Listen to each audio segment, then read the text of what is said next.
Welcome to another episode of Down the Barrel Podcast with Jimmy and Dino. And sometimes Jared.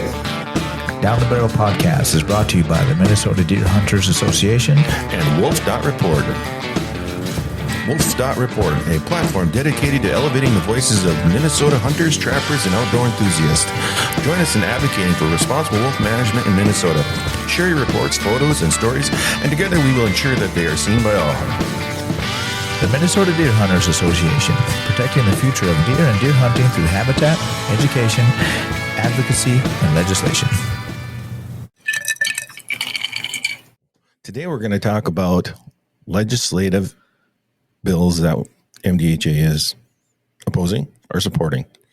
And we're here today with Jared Mazurek, Executive Director of the Minnesota Deer Hunters Association. Yeah, always good to be here. Right. Sometimes you're here. Always good to have you. Right. Most of the time. Yeah. Most of the time. Most of the time. Yeah. So today we're talking about that evil G word, government. Yeah. Government. Stuff that is way beyond my thinking ability. They put a lot of big words in all that stuff. Honestly, I think they do a lot of copy and pasting. They do. I mean, they literally draw like lines through words and just change some words. Right. It's like, just rewrite it, man. Come on. Yeah. Put some time in Instead of the, to. Right. It's like, what? May to must. Yeah. Right. Oh, yeah. That's their big one. That's an important word. That is an important one. So that one I understand, but. Yeah, we'll definitely talk about that a bit today when it comes to the wolf issue. Which one would you like to start with? Well, I think to start, if we're talking about the 94th Minnesota State Legislature, we kind of have to talk about what a shit show it is. My God. Well, I think every bit of government these days is kind of I don't even know. It's just crazyville. I know this one sure seems to have a real rocky start to it. For sure. And that's kind of, it's representative of where we are as a nation right now, just a divided nation. And specifically the House, the Minnesota House, 50-50 split. And, there was a 3-week boycott at the start of the session. And so really we're just getting rolling in the House. They finally reached what they called a power sharing agreement that basically gave the Republicans the Speaker of the House, and then chairmanship of all committees. However, they cannot pass unilateral bills. There has to be bipartisan support to pass anything. So I don't. Which I think normally would be a good thing, right? Right. But I think everybody realizes now that's probably just not going to happen. Well, and we were talking about this the other day. We do a day on the Hill every year, and you walk the halls of the state capitol, and you go there with kind of these, I don't know, these innocent eyes and innocent, almost utopian view of like how government works, by the people, of the people, for the people. And you walk the halls these days, and every senator, like you walk into a Republican's office and they have like this anti-Democrat propaganda on their walls, and vice versa, you know. They got it in the hallways outside their office. Right. It's like a middle school almost. Exactly. It's exactly like a school rivalry. Right. Yeah. Like if that was my high school, instead of the state capitol, you'd see all this Orono sucks. Right. And I mean that wholeheartedly. Orono does suck. Right. But yeah, so it's this very elementary bickering that's taking place. And so in theory, yes, bipartisan support to pass legislation is a good thing, but it can also lead to stagnation. So I don't know what to expect from this session other than if anything happens, that's a victory in and of itself. I agree. But that being said, there are quite a few bills that MDHA is monitoring closely. We can kind of jump into all those issues and absolutely kind of talk about them. So one of the first ones, because it was introduced pretty early on, and it's been introduced for a number of years now, is the shotgun zone, the slug zone in the state of Minnesota. Right. So we have a bill so Senator Drazkowski has been the lead author on this bill for years now. And he reintroduced it again this session with one significant change. So what this is looking to do is to remove the shotgun zone, make all legal firearms legal for big game hunting statewide. And that's how that language has read in years past. What it has changed this year is that it explicitly calls out that firearms will be legal statewide from a DNR conservation officer enforcement standpoint. However, counties have the option to limit what they allow within their county lines. Right. So at that point, it's up to the county sheriff's department to enforce any regulations that that county has imposed. Right. So Olmsted County is kind of the poster child of pulling out of this agreement. So I could very well see Olmsted saying, no, we're staying shotgun muzzleloader only. Okay. We're going to stay a slug zone. But now if you have somebody out there with their bolt action 308 and a DNR conservation officer finds them, they are not going to do any of the enforcement. They're going to most likely inform the individual, hey, you're within Olmsted County. That firearm is not legal here. We have to report this to the sheriff. Right. And now it's the sheriff's responsibility to follow up on that and, bring any charges that need to be brought upon that individual. So Olmsted County, is there any other counties that may? Yeah. I mean, it's kind of that area. It's the Olmsteds, the Blue Earth. And those are south of the cities, Dakota? Right? Oh yeah. Yeah. They're all kind of that Minnesota, Iowa border territory other than the Bluffs. The Bluffs, there's less of a concern there. Right. It's more that flatland area where people tend to have strong opinions on it. So yeah, we're going to support that bill because that's what our members have called for, is to eliminate the shotgun zone. So we're going to support any bill that aims to do that or even get us closer to that. That being said, that county control aspect to it gets a little tricky. We hear all the time that the state of Minnesota is, 2,500 peace officers short as it is. Right. And now we're adding this enforcement responsibility onto an already understaffed and overworked police force. Right. I see this, if it passes, not having the enforcement capability to actually respond at the county level. But wouldn't that just affect a couple counties, though? It would. Yeah. In theory, right? In theory, if all the other counties signed on to it. Yes. But the other thing that this does is right now, the northern half of the state is all legal firearms. Right. But now you could have a county in the northern part of the state say, well, not us, Kitson County. Right. We're pretty flat here. Let's go shotguns only. And so that could happen. Yeah. But yeah, the goal is to see all legal firearms throughout the state. This is a step in that direction. So we are supporting. We have another bill about the shotgun zone that was introduced. And this one has to do with straight wall cartridges. Yeah. So this would allow straight wall within the shotgun zone. So that's your 30-30 or your 45-70s, your 30-30s, your 357s. Is a 30-30 considered a straight wall cartridge? It better be, because otherwise I'm going to sound like an idiot. It's not neck down. 30-30. It is a little bit. Is it? All right. So now you're 30-30s. I think maybe you meant 350 Legend. There you go. Yeah, 350 Legend, we'll go 450 Bushmaster. 450 Bushmaster. The basic ones. Yeah. But yeah, basically any cartridge that is not neck down to get those increased pressures for those longer distances. So that was introduced as well. We're supporting that one because, again, it's a step in that direction that our members have asked to see. Yeah, I would. All the other states have done that, have went to that, or the majority of them, Ohio and Iowa being the big ones, that push for the straight wall cartridges. Yep. I mean, in my mind, that would be an easy go-to right away. And, to get the support of the shotgun zones to where you can still use your shotgun, you can use a straight wall cartridge, type deal. So, I mean, I'd like to see that personally. Yeah. As a good step. Right. And being up north, obviously, it doesn't affect us a whole lot. But I mean, MDHA has a good membership base down there in that area. Our largest chapter in the state is down there. Right. Yeah. So, and that's where we get those opinions from. Yep. Is the people that live in those areas. Right. And personally, I'm a firm believer that if you get a kid that mows lawns all year, saves up for their first firearm, that firearm should serve them in any scenario that they would like to hunt in. Right. Yeah. So if they're living down in the southern part of the state and they can only use a 12 gauge slug to harvest deer, well, that's probably going to be their first purchase. But now maybe, Uncle Bobby wants to take them on an elk hunt out west. Now what's he going to use? So let's get them a firearm that's going to serve them.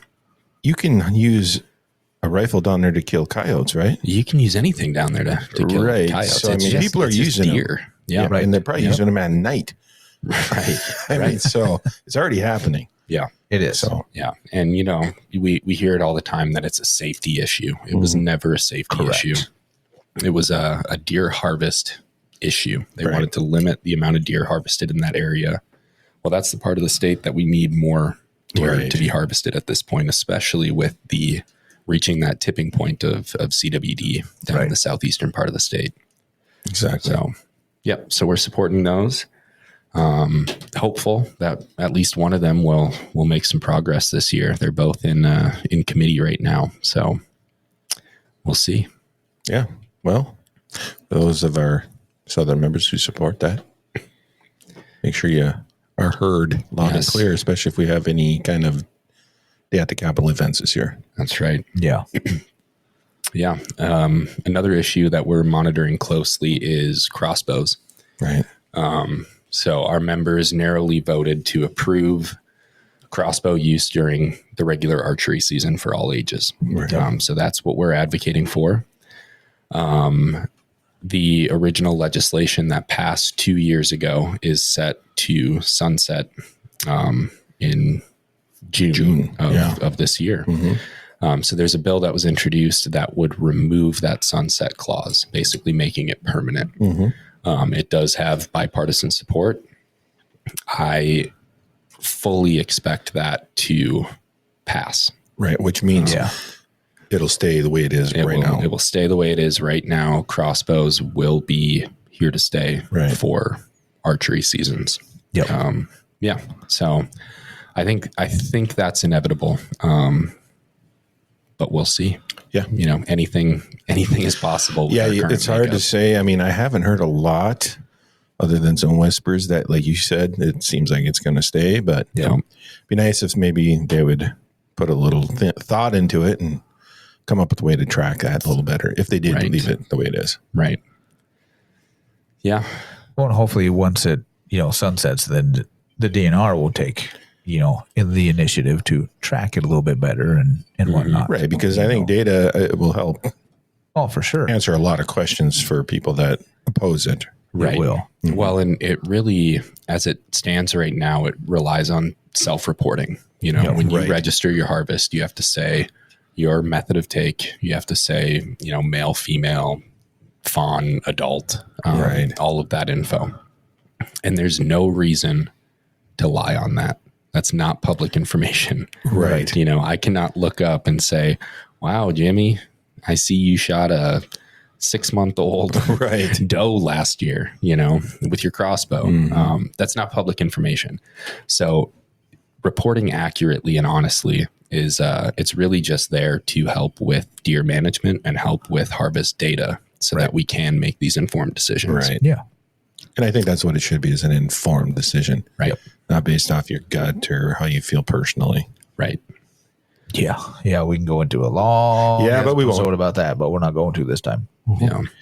Kind of stick with the gun stuff. What about the tax exemption for firearm safety? Yeah. For firearm safety devices. That's kind of neat. Yeah. So I believe that was Senator Rest that introduced that bill.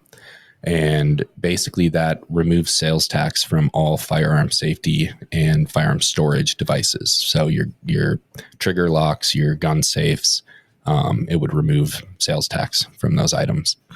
Why couldn't we have this a few years ago? Right. Could have saved a ton of money on my gun safe tax. At least a few $100. Oh, for sure. I don't remember what it was. It was a lot. Yeah. So I think that's a no-brainer. MDHA, we are always going to support access to the outdoors and to hunting and safety in the outdoors and hunting. And firearm safety is of the utmost importance. And there's really no reason to pay sales tax on those safety devices. Correct. It does include language that anything that comes, so if you buy a gun with one of these devices pre-attached, you're still going to pay sales tax because you're buying the firearm. Right. But if you're buying any of those safety or storage devices separately, it would eliminate sales tax. Which when you're buying some of those really nice big safes, that's a lot of money. It adds up. I mean, it can be $400 or $500. Exactly. You get a $4,000 safe. Yeah. Right. You're looking at that. Mm-hmm. Yeah. So yeah, like you said, it seems like a no-brainer. Yeah. I think so. I think that's one that should be a bipartisan, like unanimous bipartisan support. Right. You would think. And it just goes back to, I think there are some requirements on that nowadays, or some people want it to be requirements. Yeah. So it's like, so all the more reason to help push people to do that. Right. Yeah. Yeah. If you're going to require me to store my guns and ammo, don't charge me tax for it. Yeah. I'll gladly pay for this all safe. Those barriers. Exactly. Because it's something you should just do to keep people safe, others around you safe, but let's not tax it. Right. What was this? I've got the tracker in front of me so I can kind of keep up and understand what all this means. Where'd it go? Oh, the deer firearm season date modification. Yeah. I read a little bit about that, but refresh. Yeah. So the firearms season has always started that first, the first Friday in November? Well, Saturday. First weekend. Yes, first weekend in November, which I love because that's my birthday pretty much every year. It's the best birthday present I could ask for. But what this is calling for is switching firearms season to start the first Tuesday after the first Monday of November. So basically start the first full week in November. Yep. Let me make sure I'm right with that Tuesday. But the reason this was introduced is because this was Senator Howe, and he did not want firearms season to interfere with elections, right? He wanted to ensure that it comes after the election so people can focus on voting and then go out and hunt. I don't know that it's going to make all that much of a difference. I mean, I know you live in a tiny township where you had to vote in person, right? You didn't have a mail-in option. No, I think we did. You only could mail in. Yeah. Right. Okay. We used to have in person to where you had to go down to town hall, and they were open way late for, people because it was a sleeper area. Everybody worked out of town and whatnot. But over the last 6 years, we just went straight to mail-in ballots because it was cheaper for the township, easier for people. We obviously got better voting numbers and stuff out of that. So that was the nice thing is we could do that. Yeah. So you're telling me that deer hunting is more popular than politics? Crazy. The numbers had shown, there was a big push this last election for outdoorsmen and everything. Plus there was some other stuff on, the ballot, but there's a lot because the numbers have shown to be low in Minnesota for hunters. Right. We know deer season, at least in northern Minnesota, is a national holiday. State holiday. State. Yeah. It's time off of school because conferences right now. It's deer hunting. Yeah. Well, and to clarify, so this would change it to be firearms season would start between the first Tuesday after the first Monday in November and December 15th. So that sounds complicated. So it could start as late as December 15th. Wow. Sorry. November 15th. I take that back. It would have to end by December 15th. End. Okay. Yeah.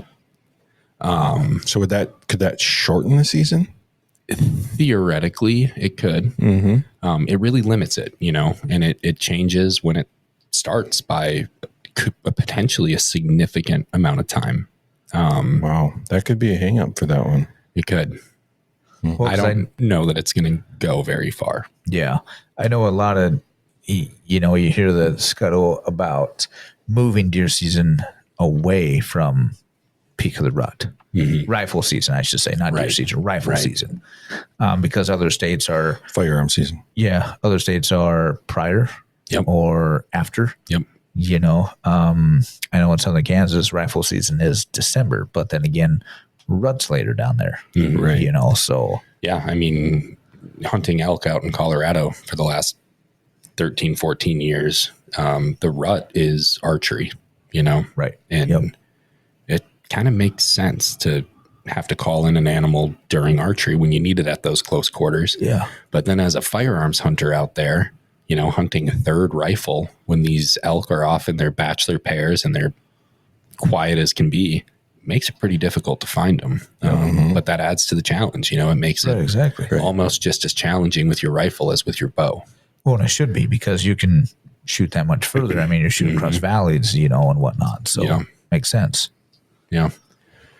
But yeah, so this is just really trying to make sure that firearms opener does not interfere with election day. We are not supporting this one. We're more or less remaining neutral on it. Kind of monitoring. Just kind of seeing where it goes. Personally, I would love to see it stay because I love that birthday present of grabbing the rifle and heading out. I mean, if it didn't shorten the season, I'd probably be okay with it because I think it seems like the beginning of November is a lot warmer than it used to be. It's true. So I'd like pushing it back to get those colder temps a little bit. But if it shortens the season, then no, I'm a hard no on that. Yeah.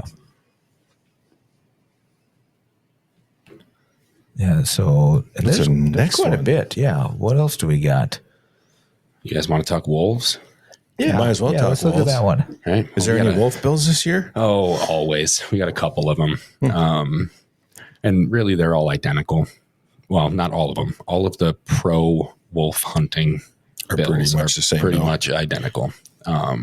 So we've got one by Senator Eichhorn and one by Senator Wiesenberg as the lead authors on those. And basically what they are doing is we were talking about those one word changes. Yeah, it's the same as last year, right? Yeah, it's changing that there may be a wolf season to there must be a wolf season. Which I think we all support, right? The whole absolutely. Yeah. So Wiesenberg introduced one last year as well that said there must be a wolf season regardless of their federal endangered species status.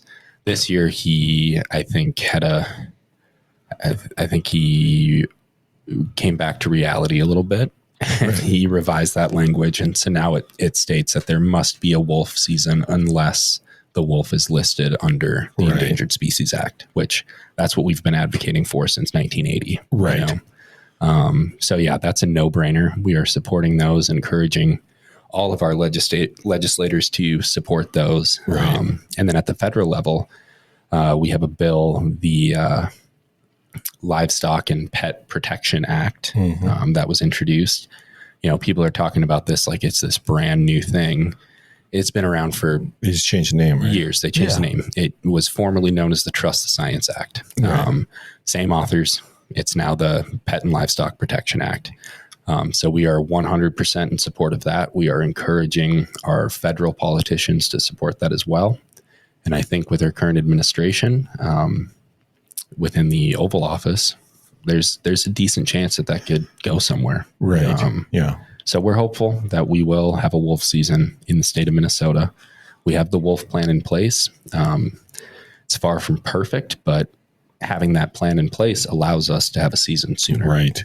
And there is, this mandatory within state statute, a 90-day public comment period. So if the wolf is delisted tomorrow, at least 90 days where the DNR it's open for comment on how people feel, what season limits should be, dates should be, all of that. Right. And at that point, the DNR commissioner would come out and say, here's our quota. Right. So if that happens, then that's when we have to jump into action and get people active and commenting and supporting us. So that would adjust the current wolf plan potentially, after that. Not necessarily. Okay. No, all of these bills, they state that any wolf season must be in compliance with Minnesota's wolf plan. Okay. But yeah, that 90-day public comment period is really to kind of voice your opinion on what quotas should be, Right. And what dates should be. So I think all of us would love to see season dates align. I mean, I think the vast majority would love to see no season dates, just open year round like coyotes are. Exactly. And obviously, with harvest limits and all of that. Yep. But at a minimum, to see those season dates align with when we're in the field deer hunting. Right. Yeah. Right. So that's what, when the time comes, that's what we will be advocating for and encouraging our members to do the same. Right. Yeah. Well, let's hope. Right. Well, obviously I think federally we have a chance, but it still has to happen in the state level too. Correct. Yes. So there's still work to be done. Yes, absolutely. And we're on it. We're working night and day on trying to make sure that happens and happens soon. Mm-hmm. And I think that's where those relationships that have been built since 1980 will come in handy. Mm-hmm. Working with those people that make these decisions. Right. They might actually take our meetings. Right. Exactly. Yeah. And that's where, like you said, those old relationships, but also the new ones, the new partnerships. MDHA, we just started working with SCI, Safari Club International, specifically on this wolf issue. And, they're a large, thriving organization. We're a large, thriving organization working together that just amplifies our voice. Absolutely. Right? Yep.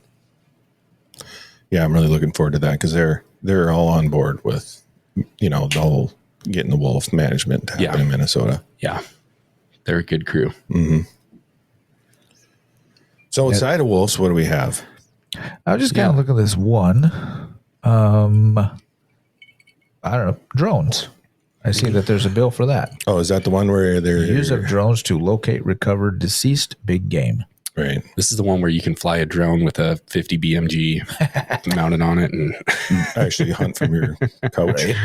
Right? This one, we do not officially have a position as of yet. We have our corporate board meeting coming up in a week. And that's where our every single chapter within our organization will vote on this issue because we have not previously had a stance on it. But basically what this is saying is anyone with, and I don't remember the exact name of the certification or the license, but it's basically a small unmanned aircraft license. Remote pilot license. Through the FAA. Yeah. Will be able to use unmanned aircraft drones for the recovery of deceased big game. Right. I think in terms of eliminating wanton waste, that's a great thing. It works. Right. And we've supported the use of tracking dogs to recover big game because we want to eliminate that wanton waste. We want people to have a successful hunt. That's what keeps you coming back. Right. We don't want to feed the coyotes and the wolves. Exactly. Mm-hmm. Right. Where this one gets a little bit tricky is from the enforcement side of things. Now you see a guy flying a drone from his deer stand. Is he actually trying to recover that animal or is he scouting? Right. And how, as a CO, driving. right. And as a CO, how do you enforce that? And I think requiring that FAA license will mitigate a lot of that. I think it gives the COs a tool. Right. They can ask. Can I see your license? Right. Show me your empty cartridge. Right. Show me the blood trail. Exactly. Yeah. What leads you to believe you actually shot a deer, Right. And you do have to give them those tools. And I think it also opens the door for a new type of industry within the state of Minnesota. We have the trail hound business now that you get these amazing people that train these dogs to recover your deer for you. Well, now you can hire somebody to fly a drone for you as well. Yeah, drone hounds. Drone hounds. And they're going to be the ones with those FAA licenses. Exactly. Right? So, I mean, it could be a business venture for some people as well. Right. You know, for sure. And then that way you might not have, obviously you're going to have people that do it anyways without the FAA license. Right. But then that's where you're going to get some hunter harassment and you just get some drone shot, you are. I don't know. I think it's a good idea. I personally think it's, why not? Yeah. And I personally do as well. And I say this all the time, you create laws with the intention of people following those laws, right? Right. Those laws are in place to help the general public. Yep. People who break laws are going to break laws. Right. You don't design laws around criminals. Exactly. Right. So I personally think it'd be great. Yep. But I don't vote. I'm the executive director. Our members vote. Right. Right. So we'll be voting on this on next Saturday, and then we'll take a stance. And When will we know what the vote is on that one then? Saturday From MDHA. Saturday. So maybe on an upcoming episode of Down the Barrel, we can let folks know. I mean, I'm interested in buying a drone and get my license and starting a little. I've taken Call me the up. class. Call me up if you need me to not find a easy. deer. We'll start you with like a little RC car Boom. Yeah, pretty much. Yeah. in an empty parking lot. There you Yeah. go. Yeah. No, it's good. It works. Yeah. I'm all for it. As long as it's done with the license. Right. Right. Exactly. Right. And I'm glad they put that in there. Who is the sponsor of that bill? That's Wiesenberg. Wow. Yeah, Okay. Nathan Wiesenberg. Another one I sponsor Yeah. or support. What's next, team? Yeah, I don't know. I'm trying to read through. I don't know which ones we want to cover. There's quite a few. I mean, what is there here? Well, there's a decent amount on the increased regulations on cervid farms that passed just 2 sessions ago. But they're trying to back off those regulations. Yeah. aren't they? So let's talk about some of the ones that MDHA wants to oppose. Yeah. Right. Yeah. So basically anything that is trying to backtrack on those increased regulations we got passed. We are opposing that 100%. Yeah. The biggest one is, so we got the oversight of captive deer farms transferred from the Board of Animal Health to the DNR. There's a bill introduced this session that would transfer that authority back to the Board of Animal Health. Right. It's a terrible idea for a number of reasons. One, we just got it transferred to the DNR. Let's give them a chance here. Let's let them prove that they can do this and they can do this effectively. And two, we have a historical record of the Board of Animal Health failing to do that job effectively. 2018, there was a legislative audit that was published specifically on the Board of Animal Health's oversight of deer farms, and they failed. Right. They failed it. And another reason, this already saw a hearing at the Capitol, and the Board of Animal Health testified and said, we don't want it. Right. Unless it comes with a lot of funding to do it. Right. Yeah. And there's no funding for them to do it. Right. Yeah. And so basically this bill would cost money for the funding to do it. And the bill, then another one, I don't know if it's the same bill or another one, requires the state to pay for any requirements these deer farmers may have to protect the wild deer. Yeah. That's another bill, right? Is that the same bill or another There's bill? another one that it's more of the what's the word I'm looking for? The inspection process of the deer farms themselves and the fencing. Okay. So the DNR is currently doing those inspections. This would put that back on the Board of Animal Health to do that. Okay. And yes, is calling for state funding to cover some of those repair costs. Which doesn't make any sense. No. I mean, so say I've got a cattle farm and I've got fences, right? Mm-hmm. So I've got miles and miles of fences, and the fences are getting old, cattle getting out on the highway, whatever the case may be. So why should taxpayers pay for me to fix my fences to keep my cattle in? Mm-hmm. I mean, I don't see anybody going, yep, we need to pay to get his fences fixed or anything like that. That's, as part of a business owner and a rancher, that's my job, is to keep my cattle in, my money in, because they get out, they get hit, they get stolen, who knows, but it's my job to keep everything in. Well, and that's the thing, a lot of people in this country pride themselves on the free market economy, right? Yeah. And if a business is going to make it, they need to make it based on their own merits. Right. Right. Mm-hmm. Why should this be any different? Right. And I just think of it as, I don't know why these senators are supporting this bill, trying to spend our money to support a smaller industry like deer farms. Any industry. I mean, Well, yeah. To that, respect. Well, yeah, because the state makes rules on every industry. Right. It's just the way it is. Yep. Yeah. Every industry needs to be regulated. And I think it's a bad precedent to set, saying if the state makes a rule to protect whatever, they have to pay for it, not the industry that's actually making money on that industry. Right. Right. Mm-hmm. Yeah, it absolutely doesn't make sense to me that this is even it's even a bill. It's even an option out there. No, it was a huge win for conservation. Every single major conservation organization in the state of Minnesota, MDHA, Backcountry Hunters and Anglers, Sportsmen for the Boundary Waters, Pheasants Forever, Trout Unlimited, everyone supported these increased regulations on deer farms. They supported turning oversight over to the DNR. They supported the increased fencing requirements that prevent nose-to-nose contact between wild and captive deer. We did that because that is what conservation organizations are here to do. Oh, wasn't just you and MDHA? No, but we are here to conserve wildlife. We're not here to conserve industry. And when we can help out a small business, great. But our goals are not always going to be aligned. Right. We're here for the wild deer. We're here for the hunter, the average hunter in the state of Minnesota.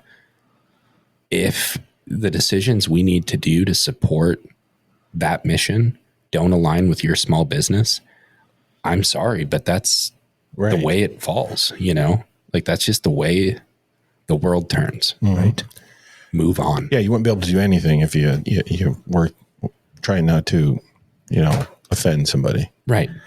They don't want the state and government to tell them what to do, but they want the state and government to give them money to do it. Right. Yep. Did I say that right? I don't know, but I think everybody kind of gets what you're trying to say. I heard you say they want to have their cake and eat it too.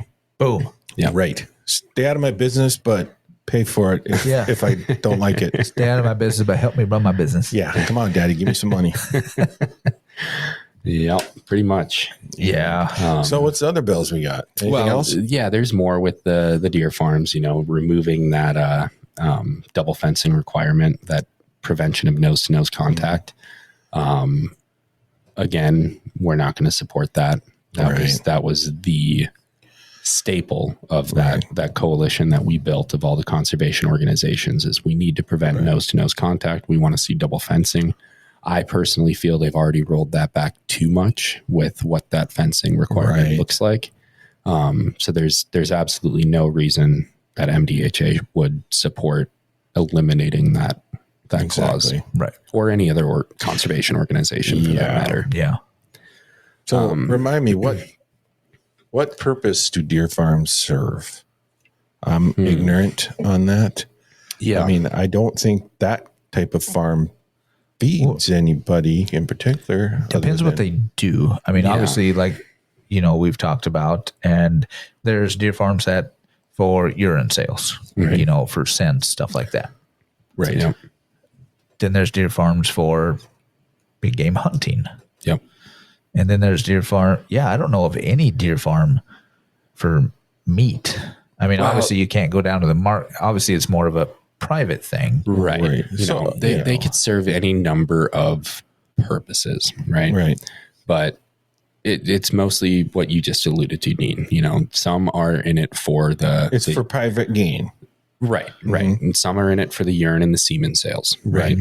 Some are in it for antler production. Oh, yeah. And then there are some that do meat production, but you have to go to their farm and buy their venison jerky or whatever. They're not selling it at Super One here in Grand Rapids. And then the largest of them are the high fence hunting preserves. Okay. So, that's a niche market that people take advantage of. Right. Oh, for sure. It's not your average Joe that's going out and spending $6,000 to $10,000 on a high fence hunt. Right. But people do it. Right. Mm-hmm. So I would say that's the purpose they serve. is catering to the few that want to participate in that type of hunt, Right. or, you know, buy some antlers to make a chandelier. I don't know. Right. Yeah. For sure. So, but it's private business basically. Yeah. It's a private industry. It's a pretty small industry in the state of Minnesota. Right. And now we got some bills introduced that want to help them pay for any regulations that may affect them. Right. Now, I know some businesses that have plenty of regulations put on them across the board. Mm-hmm. So is that the next step that these senators hopefully are going to support? Paying all of our bills? I highly For doubt small it. business owners? I highly doubt it, but I'm just saying, I mean, every small business owner should look at this and be like, all right, let's do this. right. Uh-huh. Right. Yeah. You know, it's a good question. And that was in jest. I don't really actually mean that. I don't think the state should pay all our bills. No, not at all. Mm-hmm. Yeah, no, it's a really good question. But again, we are here for the wild deer, Right. the wild deer hunter, your average hunter. And we're not going to change what we do to cater for one small industry in the Right. state. Right. Does that mean we don't support small business? Absolutely not. Right. But when our missions are counteractive, right? Mm-hmm. If we are here to ensure that our wild deer population is as healthy as can be, and there's even a threat that your industry, or a chance that your industry is a threat to that, we're not going to support you. Right. And we shouldn't feel bad about that. We shouldn't get blamed for that. That is not what we're here to do. Right. It's definitely not part of our mission. Right. Right. Mm-hmm.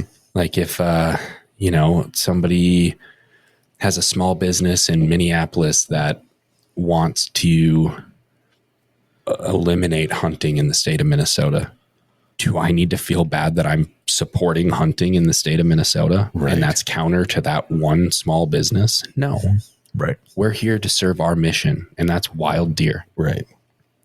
If that doesn't align with your mission, sorry, not sorry. Right. Right. And the thing is like you said, there's a lot of conservation groups in the state All that of them. agree with us. All of them. Yeah. Yeah. Well, maybe not one. I wouldn't call them a conservation group. I don't think they call themselves a conservation Yeah. group. Valid No. point. Yeah. Valid They're what, a point. watchdog group or They something can't like even that? spell conservation. I don't know. I mean, I've never heard them say it. Right. True. Yeah. Which, at least, yeah. And then there's one bill in here that MDHA is opposing, decommissioning of trails for off-highway vehicles. Yeah. You know anything about that one? Yeah. It's basically trying to make it so if it's not a designated ATV trail on public land, that there is no ATV use on that public land. Oh, okay. So we are not in favor of that. Yeah. We think all of our state lands are available, should be available for our citizens to use in the way that they see fit. So yeah, that's kind of the gist of that one. Gotcha. You know, it's eliminating that ATV or off-highway vehicle use on public lands. Okay. Yeah, we definitely. And we're opposed to that. We are opposed Right. to that. Yes. Right. I just want to And reiterate that. Right. And, you know, I think specifically about our disabled hunters, you know, Right. that should not need special use permits or whatever. Right, They to shouldn't access need them. more barriers to access the outdoors and Right. to access the pastime that Yeah. we cherish. And as popular as side-by-sides, ATVs, Yeah. Well, exactly. XTVs are. I mean, it sounds like obviously this wouldn't affect just hunters; it would affect more recreational people as well, Right. on the public lands in Right. the summer, Yeah. or the fall, and anything. Yeah. You know, it affects all hunting aspects. So, and recreation. Right. So I'm glad that MDHA is opposing that bill myself. Yeah. Yeah. Yeah. You know, and then there was another one that we are supporting. It doesn't pertain directly to deer hunting. But basically they're changing, this bill would change the age limit at which you need to purchase a license for specifically fishing and small game turkey hunting. Okay. So currently 16 and under, you do not need a license to participate. Correct. This would bump that up to 18 and under. Really? Yes. So it's another, you know, potentially contentious bill. I know a lot of people that have strong feelings about those, that kind of weird age group between 6 to 18, where you have your driver's license, you probably have a job, you've got some money and a lot of time, more than I personally have, to go out and do these things. And, you know, you can save up and buy your fishing license to go do that. But also, as an organization, Minnesota Deer Hunters Association, we want to remove as many barriers as possible to getting people outside, to getting them involved in hunting, fishing, recreating. And this is a bill that aims to do that. You know, that's a lot of people between that 16 to 18 that, you know, I'd love to try fishing. I'd love to try turkey hunting, but I don't know if I'm going to like it. Do I really want to invest my money into trying it out? Right. Well, hey, now it's free. I absolutely 100% agree with it. Yeah. Because my daughter, who loves fishing, her grandpa always likes to take her and has always loved to take her since she was young. And when she turned 16, it was another thing. They had to stop now and get her license and make pay sure for you it have it. Yep. just to go fishing with grandpa. So I fully support, when you're 18 or over, absolutely you should be responsible. But to me, personally, I 100% agree with that. Yep. They're still kids between 16 and 17. Right. Yep. I would agree with that as well, because I mean, I foot the bill up until, you know, kids are 18 to, it's like, oh yeah, you need your fishing license. One more thing to try to remember, you know, before we go. And it's like, man, you got to get the wife's fishing license, got to get the daughter's fishing license. And it's like, man.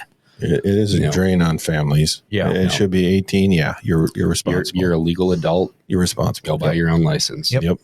And you know what? If you get caught, I'm not liable. Right. I'm not the responsible party. Yeah. And you can spend the night in jail. Exactly. Hank. Whatever comes along. Hank. He's going to listen to this in the future. Like, thanks, Dad. Right. Any other bills? Did we get them all? You know, those are by far the vast majority that we are currently monitoring. I mean, obviously, I think the most popular are the most ones we hear about: shotgun, wolves. Crossbow. Well, crossbow, is getting more contentious. But honestly, I think there's a lot of support to just allow crossbows. Don't take away a right. I hear that more, I think, than anything. Oh, for sure. Right. Yep. Right. And, you know, there's more that. So when I say monitoring, these are the ones that are progressing that we are also monitoring. We have a full-time lobbyist at the Capitol. We are aware of everything and anything that is introduced that has to do with wild game, hunting, the outdoors, any of that. So there's a lot more we could talk about. You know, there's been bills introduced about elk depredation payments and things like that. Yeah. But they're really not progressing at this point, and it's not really worth talking about. These are the ones that we are focused on at this point. Yeah, these could go somewhere, and more likely you're at least going to get a hearing or you know, a vote, more or less. Yeah, I think everything we have talked about at this point has been referred to have a hearing, has been referred to a committee to be taken up in a hearing. So nice. Yeah. So these are the ones to watch. I don't know. We can probably include a link. I'm sure you could include a link to wherever this is posted that would show, you know, the actual Senate file numbers and all of that. Yes. It is on our website, or will be on our website. It's going to be on our website here. If not this week, next week. Yep. And that'll have hyperlinks to the actual files. It's going to have hyperlinks so you can follow along with what's happening, who's supporting, and it'll even be color coded to what MDHA supports. That's coming to the website, kind of our MDHA watch list. So if you can't remember everything we talked about, just mndeerhunters.com and you'll be able to see most of it. Perfect. Yeah. Cool. And, you know, it kind of at this point in the game feels like we're a little bit behind on that than we would normally be. But look at the legislature. There was a little bit of delay. Exactly. So this session that is a budget year that should have started pretty early is off to a very slow and rocky start. Right. Exactly. So kick back, get some popcorn. Yeah. Watch the show. And watch the paint dry. What you want to support and oppose what you want to oppose, and we'll try to keep you informed the best we can. Yeah. And with that, MDHA has, like you alluded to earlier, corporate board coming up. Yeah. And that's next week? That is next week. Yeah. That is Saturday, February 22nd. Thank you. So corporate board it's the biggest day of the year for Minnesota deer hunters. The month of January, I travel the state and I hold regional meetings in every nook and cranny of Minnesota. And we talk about, what we're talking about tonight. What are some legislative issues that might come up? What are some legislative initiatives that our members would like us to try to get introduced on the Hill? And from there, our members go back to their chapters. They vote as a chapter based on the size of their chapter. They have what we call voting strength. If you compare it to the Electoral College, that's like their number of electorates, right? That's how many votes their chapter is worth, for lack of a better word. And then that all culminates this year on the 22nd, where that chapter comes up. Their delegate casts their vote on behalf of their chapter. And based on their voting strength, it could be, let's go Hibbing, because I just looked at theirs today. They have 10 votes, right? So our Hibbing chapter, they cast their 10 votes on each of these initiatives, as well as our board or executive board elections. So they get to vote, 10 votes towards president, 10 votes towards vice president, et cetera. We tally all those votes, and that's how we set our agenda, So the people out there that like to say, liberal Jared with MDHA is advocating for X, Y, and Z, I don't even get one vote. Right. I am seriously given a mandate from our chapters. Right. I could 100% think that using drones to recover deceased big game is the worst idea in the world.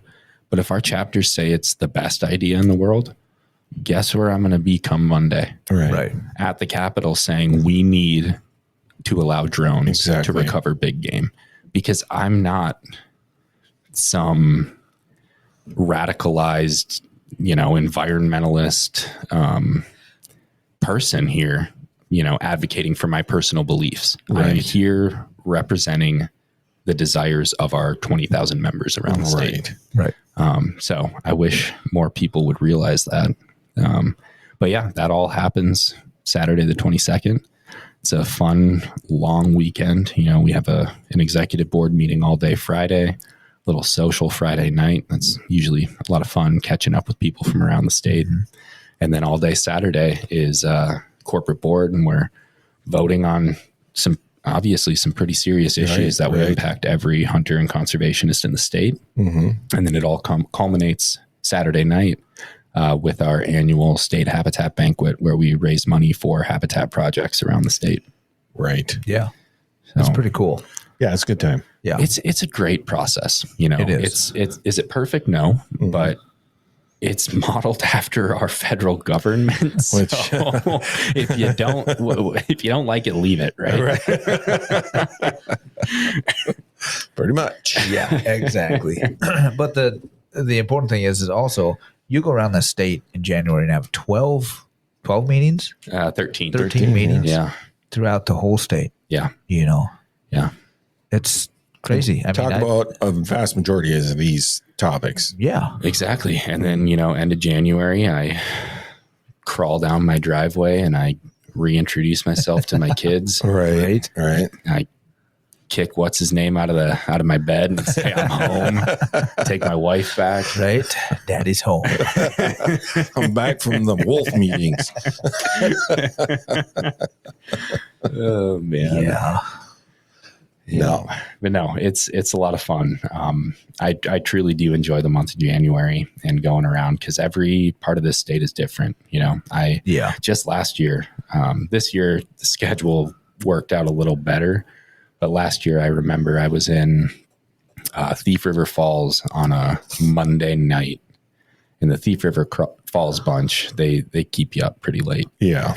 And then I had to be down in Rochester, I want to say, Tuesday afternoon. Like, so there's a lot of travel, and you know, the conversation you have up in Thief is a hell of a lot different than the conversation you're going to have down in Yeah, I was going to ask about that. yeah, and that's, you know, that's another aspect to this whole thing is we're running a statewide organization. Even within our organization, we're going to have stances that a crew like Thief River Falls is going to say, yes, we want to see this. But then you go to Rochester, you're opposite corners of this state. They're going to have a very different opinion. Or they might not even care about that exactly, issue. Right? Exactly. Yep. So it's an interesting balance, but it goes back to that's where it's not me advocating for this. Right. You know, it's what do a majority of our members want to see. And I love it.